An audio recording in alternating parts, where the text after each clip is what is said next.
was Super Saiyan something. Super Saiyan God! Yes! I had a dream about it.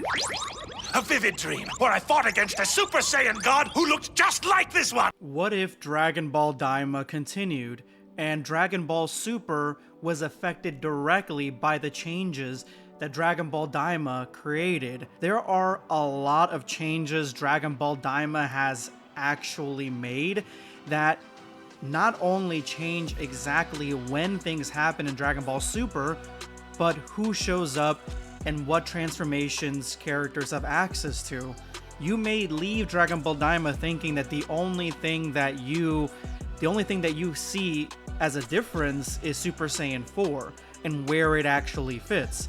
But there are a lot of different things that could happen in Dragon Ball Super after Dragon Ball Daima, and that's exactly what I want to get into today. The first and immediate change that actually affects the story of Dragon Ball Super entirely is Beerus' dream.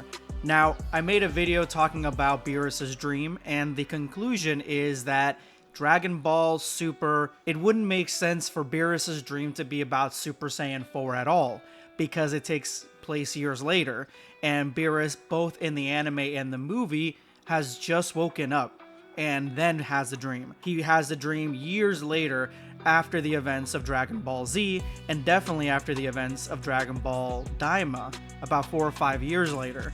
So in the anime and the movie, it doesn't make sense.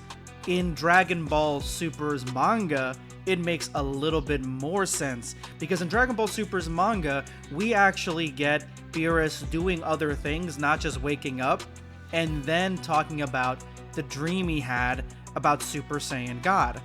This is something that honestly can be dived into as saying that he just now remembers it years later. But it doesn't seem to be realistic. Why would he not think about this years before? If it's so important, why did he only think about it years later?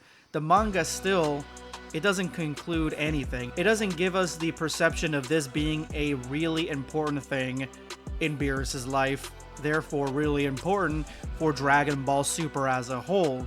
So beyond Dragon Ball Daima, this is the first thing that would need to change if we want to have Beerus and the rest of the gods of destruction, the rest of the angels, and keep some semblance of Dragon Ball Super its entirety intact.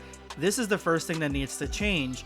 So what happens next? Well guys, what happens next is that Dragon Ball Super has to take place 3 years earlier than it does in Dragon Ball Super's original continuity. So Dragon Ball Super would have to take place immediately after Dragon Ball Daima, and Dragon Ball Daima only takes place a year after Dragon Ball Z. So Beerus' threat on planet Earth comes right on the heels of not only Majin Buu, Goma as well. So as soon as Mini Goku transforms into Super Saiyan 4, Beerus wakes up because he just had a dream, a vision. The vision was on something called, or what looked like to be, a new god, a Saiyan god. And he finds it completely absurd, because why would there be a Saiyan god? Did that upstart Frieza manage to eradicate planet Vegeta for me?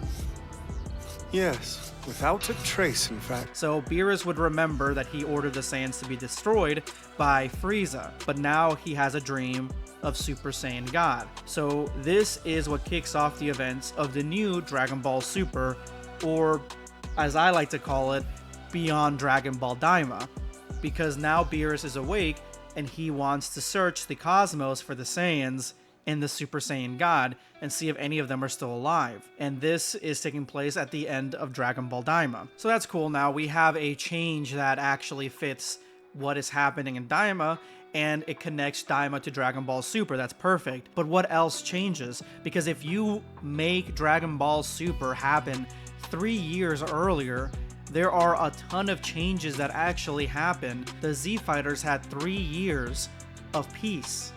So here are some of the changes that I believe would happen in Dragon Ball Super if it happened 3 years earlier, right after Dragon Ball Daima. Goten and Trunks are still in their prime. Now, what do I mean by prime? As you guys can tell in Dragon Ball Super, they were not in their prime. They were not even part of any of the stories, really.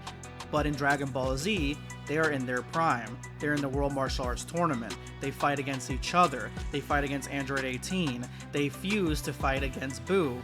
They are literally in their prime, battle hardened, and they're only around, what, 5 years old around that time? So they are still kicking and ready to join the Z Fighters in whatever other adventures happen in the future. Vegeta has access to Super Saiyan 3 now. That's something that happened in Daima, but I think the one thing that Daima really shows us is that Vegeta has softened a lot to Bulma, and that softening continues in Dragon Ball Super, only a year after Dragon Ball Z. Only a year after his redemption arc, after he ended up doing the Majin Vegeta stuff, he is now softened literally to Bulma. He loves Bulma, and he absolutely loves Bulma's bath time. So Bulma absolutely domesticates Vegeta a year after. So this is something that, to me, I think does not really change Vegeta because it's 3 years earlier, but we are coming off the heels of Majin Vegeta. So in this new Dragon Ball Super or Beyond Daima, we could actually have a story where Vegeta still is struggling with the fact that he was just redeemed as a good guy. Even though we didn't really see that in Daima, we didn't see much of Vegeta really when it comes to what he thinks inside besides his connection to Bulma, but he is now coming off of Daima knowing that there is a new transformation, Super Saiyan 4. That means that the most plausible thing that Vegeta would do at this moment in time is try to figure out how to become Super Saiyan 4 on his own, because Goku said that he always knew that it was there and it was something that was a part of him and never just easily unlocked and made it easier. So Goku could actually help Vegeta transform by fighting him in Super Saiyan 4 to train him. But remember, the events of Dragon Ball Super are taking place as soon as Dragon Ball Daima is over. This is something that would happen beyond Dragon Ball Daima, not right now, right as the story starts in this new Dragon Ball Super. The biggest one here, and the one that honestly has the most room to change when it comes to the new Dragon Ball Super, is Gohan. Gohan has not had 4 years, 5 years to get weaker, slack off, go to school, focus on his studies, focus on his career.